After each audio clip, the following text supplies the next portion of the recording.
Hello student, आज हम कक्षा 7वीं का एक नया चैप्टर स्टार्ट करने जा रहे हैं। चैप्टर नंबर 8 सर्वांग समता। मैं हूं परमानंद पटेल। स्वागत है आपका आपके अपने चैनल PN पटेल क्लासेस पर। तो आइए देखते हैं सर्वांग समता के बारे में। जैसे कि यहाँ पर जो है सर्वांग समता, तो यहाँ पे सबसे पहले मैं आपको बता देता हूं कि सर्वांग सम होता क्या है। जैसे कि यहाँ पे सर्वांग सम यानी कि सर्व अंग सम, यहाँ पे ये तीन वर्ड से मिल करके जो है सर्वांग सम बना है। यहाँ पर सर्व का मतलब होगा सभी, अंग का मतलब उसका पार्ट या फिर उसका भाग, और सम का मतलब होता है बराबर।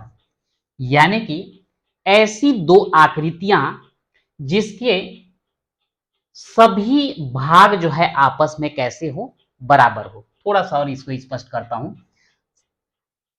ऐसी दो आकृतियां जो एक दूसरे को पूरी तरह ढक लें तो वे सर्वांग सम आकृति कहलाते हैं। अब क्या मतलब हुआ, मान लेते हैं ऐसी दो आकृति ले रहे हैं कि एक आकृति के ऊपर में दूसरे को रख दें या दूसरे के ऊपर पहले को रख दें। मैं यहां पर अपने हथेली का एग्जांपल लेकर के बताता हूं। मान लेते हैं ये एक आकृति है और ये एक आकृति है। अगर ये पहले आकृति में ये दूसरे आकृति को ऐसा लेकर के मैं ढक देता हूं, तो ये वाला जो है इस हथेली को पूरा का पूरा जो है ढक रहा है। बिल्कुल इसका उल्टा अगर हम देखते हैं, इसको हम दूसरा ले रहे हैं, ये पहला, ये पहले वाले को दूसरे के ऊपर ले जाके अगर ऐसे रख दिया जाए तो ये भी पूरी तरह से एक दूसरे को ढक रहे हैं। क्योंकि मैं यहां पर हथेली का एग्जांपल लिया हूं, सेम साइज का दो पुस्तक ले लिया जाए, एक पुस्तक के ऊपर दूसरे को रख दिया जाए तो वहां पर भी दोनों पुस्तक एक दूसरे के क्या कहलाएंगे, सर्वांग सम कहलाएंगे। दो नोटबुक ले लीजिए, वो एक दूसरे को ढक दीजिए, अगर पूरी तरीके से ढकते हैं तो वो भी क्या कहलाएंगे, सर्वांग सम कहलाएंगे। तो इस प्रकार से यहां पर देखते हैं कि ऐसी दो आकृतियां जो एक दूसरे को पूरी तरह ढक लें तो वे क्या कहलाते हैं, सर्वांग सम आकृति कहलाते हैं। मान लो मैं यहां पर जो है दो त्रिभुज बना देता हूं बिल्कुल सेम साइज में, ताकि इसको हम इसके ऊपर रख दें। ये पहला है और ये दूसरा है।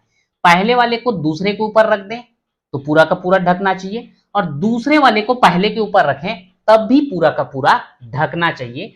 तो ये दोनों क्या कहलाएंगे, ये कहलाएंगे आपके सर्वांग सम आकृति कहलाएंगे। ठीक है। अब यहां पर एक दूसरे को पूरी तरह से ढक ले रहे हैं तो ये कहला गया क्या, सर्वांग सम आकृति। और ये जो गुण होता है, इस गुण को हम क्या बोलते हैं, सर्वांग समता कहते हैं। ये जो गुण है ना, इसी का नाम होता है सर्वांग समता। और दो आकृति अगर सर्वांग सम है तो उसको दर्शाने के लिए ये वाले चिन्ह का इस्तेमाल किया जाता है। ये चिन्ह जो है सर्वांग समता को प्रदर्शित करता है। मान लो मैं यहां पर इसको ले लूं त्रिभुज ABC और इसको ले लेता हूं त्रिभुज DEF, तो हम क्या लिखेंगे, त्रिभुज ABC सर्वांग सम त्रिभुज DEF। ये जो है हमारा दर्शाने का तरीका होता है। अब यहां पर पहले जैसे मैं बोला था सर्वांग सम यानी कि सर्व अंग सम, यानी कि सभी भाग जो है कैसे होना चाहिए, बराबर। अब यहां पर दो आकृति लिए हैं तो सभी भाग बराबर का क्या मतलब, सर्व अंग का क्या मतलब, अगर हम इसको इसके ऊपर ढक रहे हैं तो भुजा AB ठीक DE के बराबर हो रहा है, भुजा BC ठीक EF के बराबर हो रहा है, और भुजा AC जो है DF के बराबर हो रहा है। तो इसके तीन भुजा इस त्रिभुज के तीन संगत भुजा के बराबर हैं। तो ये आपका एक अंग हुआ भुजा। दूसरा अंग हम देखते हैं कोण। कोण ए जो है कोण डी के बराबर होगा, पूरा पूरा ढकेगा तो। कोण बी जो है कोण ई के बराबर हो जाएगा, और कोण सी जो है कोण एफ के बराबर हो जाएगा। तो हम जैसे देखते हैं कि त्रिभुज की बात करते हैं तो 3 शीर्ष होते हैं, 3 भुजा होते हैं, 3 कोण होते हैं। तो इसके 3 शीर्ष ठीक इसके 3 शीर्ष को ढक रहे हैं, इसके 3 भुजा इसके 3 भुजा को ढक रहे हैं, और इसके 3 कोण जो है इसके 3 कोण को बराबर बराबर ढक रहे हैं। यानी कि उसके 3 जो अलग अलग अंग हैं, भाग हैं, इसके जो है बराबर हो रहे हैं। तो इस प्रकार से ये क्या कहलाएगा? सर्वांग सम। और ये जो गुण होता है इसको हम क्या बोलते हैं? सर्वांग समता का गुण कहते हैं। इसके बाद हम आगे चलते हैं कि यहां पर सर्वांग समता तो हो गया। अब देखते हैं रेखा में सर्वांग समता। ये रेखा में सर्वांग समता क्या होता है? अगर हम 2 रेखा ले लेते हैं, एक रेखा ले लिए यहां पर L और दूसरा रेखा ले लेता हूं M। अब यहां पर जो है ये रेखा L और रेखा M जो है सर्वांग सम कहलाएंगे। 2 रेखा हमेशा एक दूसरे के जो है सर्वांग सम होते हैं। अब वापस आते हैं कि इसको इसके ऊपर रखने पर क्या बराबर ढक पाएगा? देखने से तो नहीं लग रहा है। इसको उसके ऊपर लेंगे तो ये जो है पहले वाले को ढक लेगा, लेकिन पहला वाला दूसरा को नहीं ढक पा रहा है अभी देखने पर।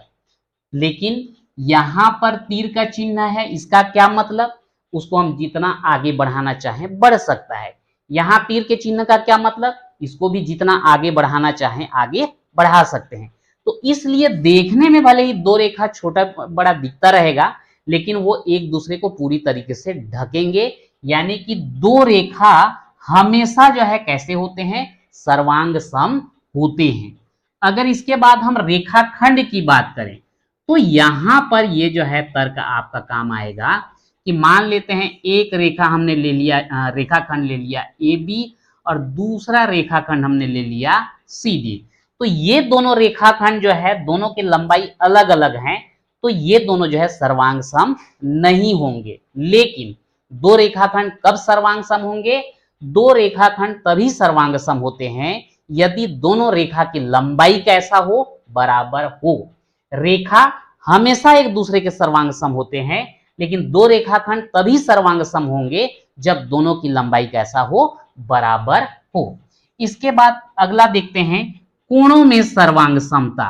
तो यहां पर भी वही होगा, कोणों में सर्वांग समता यानी कि 2 कोण जो है सर्वांग सम तभी कहलाएंगे जब इन दोनों कोण के मान जो है आपस में कैसे हो? बराबर हो। तो 2 कोण अगर उसका मान बराबर है, कोण 1 ये भी मान लो 45 अंश है, कोण B कोण 2 ये भी अगर 45 अंश है, तो ये दोनों कोण क्या कहलाएंगे? सर्वांग सम कहलाएंगे। इसी प्रकार से वृत्तों में सर्वांग समता अगर हम देखें तो 2 वृत्त जो है तभी सर्वांग सम कहलाएंगे यदि दोनों की त्रिज्या जो है आपस में कैसे हो? बराबर हो। अगर दोनों के त्रिज्या बराबर होंगे तो वृत्त का साइज भी सेम होगा और एक वृत्त दूसरे वृत्त को पूरी तरीके से ढकेगा। तो इस प्रकार से हम बोल सकते हैं कि 2 वृत्त तभी सर्वांग सम कहलाते हैं यदि दोनों की त्रिज्या कैसे हो? आपस में बराबर हो। आगे देखते हैं हम लोग वर्गों में सर्वांग समता। तो वर्ग में क्या होगा? 2 वर्ग तभी सर्वांग सम कहलाएंगे यदि ये दोनों की भुजा कैसा हो? बराबर हो। क्योंकि वर्ग में चारों भुजा बराबर होते हैं, तो एक भुजा 2 है मतलब बाकी भी 2 होंगे, इसका भी एक भुजा 2 है तो बाकी भी 2 होंगे।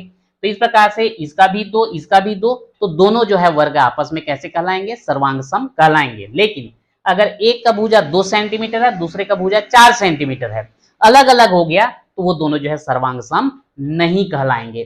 तो इस प्रकार से देखते हैं कि सर्वांग समता मतलब ऐसी 2 आकृतियां जो एक दूसरे को पूरी तरीके से ढक लेती हैं, सर्वांग सम आकृतियां कहलाते हैं। और ये जो सर्वांग सम होने का जो गुण पाया जाता है इसको बोला जाता है सर्वांग समता। और सर्वांग समता को दर्शाने के लिए ये चिन्ह जो है प्रदर्शित करते हैं। अब यहां पर रेखा में सर्वांग समता, 2 रेखा हमेशा एक दूसरे के सर्वांग सम होते हैं। रेखाखंड, 2 रेखाखंड तभी सर्वांग सम होंगे यदि दोनों रेखाखंड की लंबाई बराबर हो। 2 कोण तभी सर्वांग सम कहलाएंगे यदि दोनों कोण के माप बराबर हों। दो वृत्त तभी सर्वांग सम कहलाएंगे यदि दोनों वृत्त की त्रिज्या एक समान हो, और दो वर्ग तभी सर्वांग सम कहलाएंगे यदि उनके भुजा की लंबाई आपस में कैसे हो, बराबर हो। ये जो है हमारा सर्वांग समता से संबंधित इंट्रोडक्शन वीडियो का फर्स्ट पार्ट था। तो आज के वीडियो में इतना ही, मिलते हैं नेक्स्ट वीडियो में।